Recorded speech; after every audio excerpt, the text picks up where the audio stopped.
जय श्री कृष्णा। आपके अपने लड्डू गोपाल कृष्णा ब्लॉग चैनल में स्वागत है। तो आज हम बात करते हैं सफला एकादशी कब है। दोस्तों, नाम से ही आप जान सकते हैं कि सफला एकादशी जिसको जो भी करेगा उसको सफलता जरूर ही मिलनी है। साल का एक आखिरी एकादशी है 2024 का। व्रतों का राजा है। सफला एकादशी के दिन जल्दी उठना है और अपना काम करके व्रत का प्रारंभ करना है। पौष माह की कृष्ण पक्ष की एकादशी कब है? एकादशी का व्रत हमें किस दिन करना है? तो दोस्तों, बहुत सारी व्रत से जुड़ी महत्वपूर्ण बातें हैं जो जानेंगे। हमें किन किन बातों का ध्यान रखना है, एकादशी तिथि कब प्रारंभ हो रही है, कब समाप्त हो रही है, पारण का शुभ मुहूर्त क्या है, जो आदमी व्रत करता है उन्हें हमें किन किन बातों का ध्यान रखना है, सब कुछ मैं आज के आपके साथ शेयर करूंगी। तो आप लोग बने रहिए मेरे साथ मेरे चैनल पर। तो दोस्तों, वीडियो पसंद आए तो चैनल को लाइक और सब्सक्राइब जरूर करें। कमेंट में ओम नमो भगवते वासुदेवाय जरूर लिखें। तो चलिए वीडियो शुरू करते हैं और सारी महत्वपूर्ण बात जानकारी जान लेते हैं। सबसे पहले आपको बता दूं, पौष माह की कृष्ण पक्ष की सफला एकादशी कब है। 26 दिसंबर को रखेंगे। दिन है गुरुवार।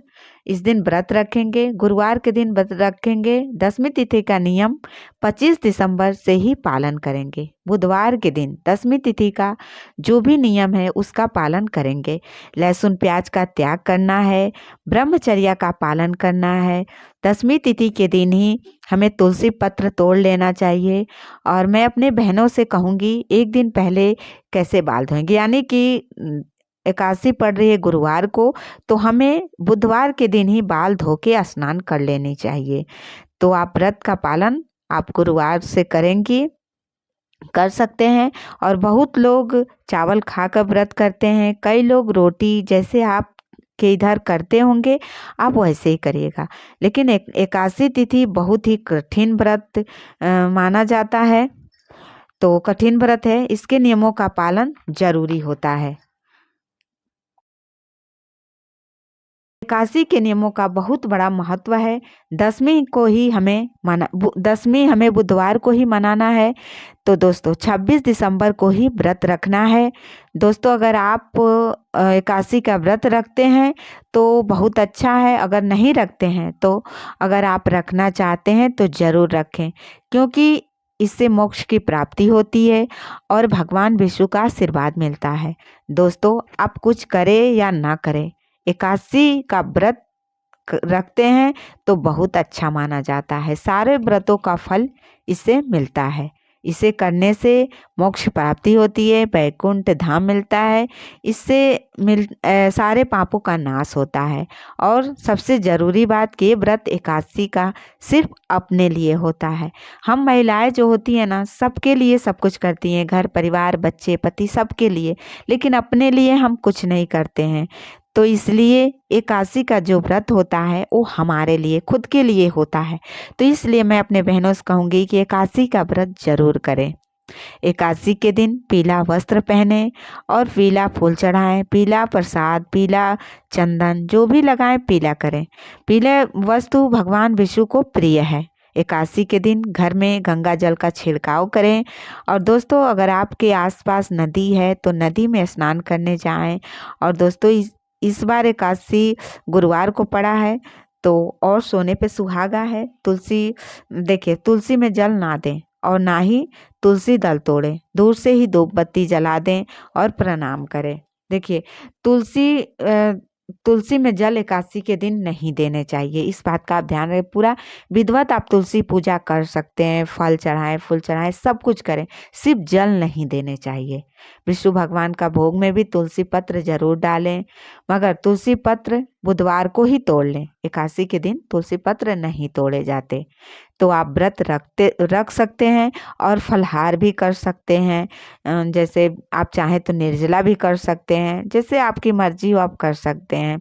लेकिन एकादशी व्रत में नमक का, लहसुन प्याज का सेवन नहीं करना चाहिए, फलहार ही करने चाहिए। जल पी सकते हैं। आपके घर में लड्डू गोपाल अगर विराजित हैं तो उन्हें भी आप फल का ही भोग लगाएं, उनकी विधिवत सेवा करें।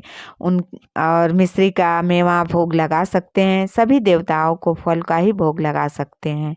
क्योंकि एकादशी के दिन आप कोशिश करें कि फल का ही भोग लगाएं उस दिन सभी देवी देवताओं को। और एकादशी के दिन दातुन का ही प्रयोग करें। द्वादशी के दिन यानी पारण के दिन तुलसी और जल से व्रत खोल सकते हैं और द्वादशी के दिन दान जरूर करना चाहिए।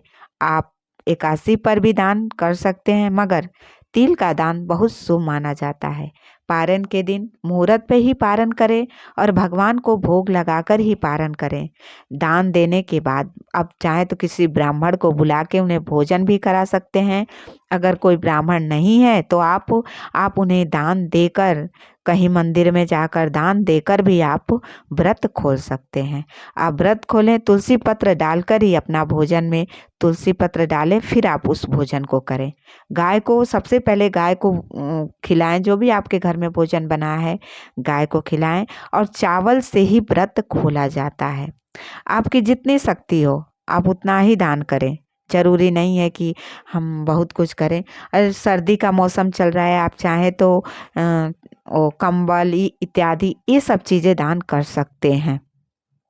द्वादशी के दिन एक ही टाइम भोजन करना चाहिए, इसका आप पूरा ध्यान रखें।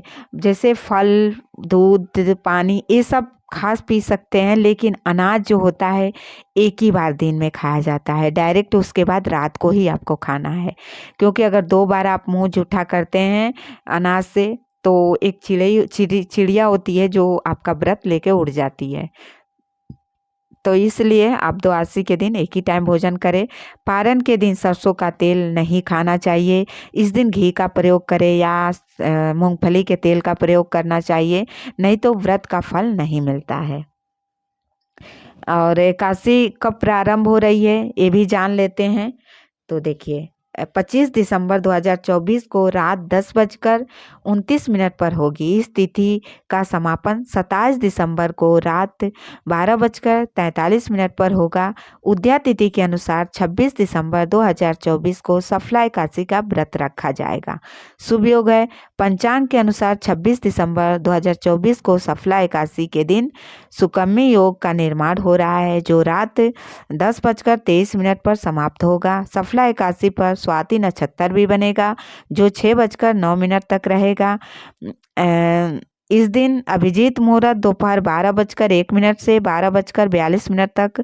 सफला एकादशी का पूजन का शुभ योग मुहूर्त सुबह 7:12 से सुबह 8:30 तक रहेगा। आप इस अवधि में भगवान विष्णु और माँ लक्ष्मी जी की पूजा कर सकते हैं।